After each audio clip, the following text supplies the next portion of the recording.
Where are we? What the hell is going on?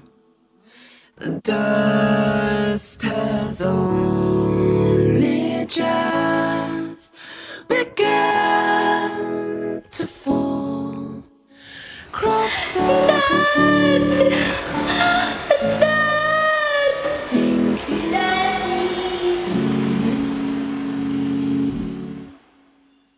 Spin me round again and rub my eyes. This can't be happening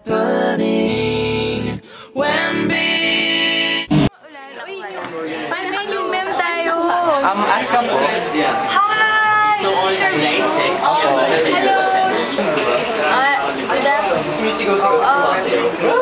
Joy? Ikaw si Joy?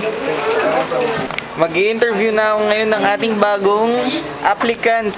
Si Yeye! Yeah, interview to pero hindi naman to sobrang formal. Kamustahan lang, ganun. Gusto lang kitang kamustahin. May karanasan ka na ba sa mga mahihirap? Nung high school kasi part ako ng campus ministry organization. So, tuturo kami sa mga high school students na malapit lang sa school. Pwede ako English because I don't like speak Tagalog.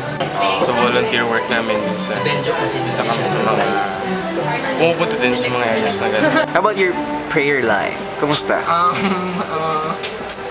I pray when I wake up and before I go to sleep. Siguro pag magpapasalamat ako kay God. Tapos pag may kailangan ako, kunyari may sakit si mommy. O kung ano naman, baka ganun. So that every night, makapag-grocery talaga ako. Tapos nagsa-Sunday mass din ako.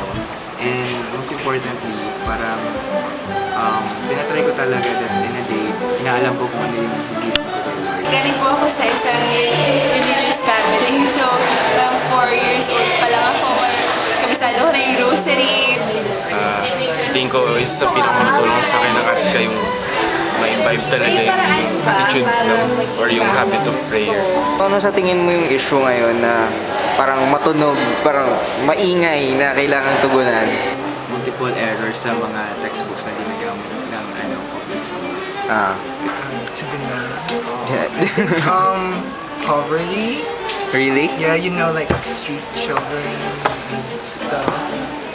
And the environment's always a good one. Yung high school, parang isa ako sa mga naging facilitator about graft and corruption. Corruption and poverty pa rin. Kasi, yun nga po yung naisip ko, kung lahat lang ng government official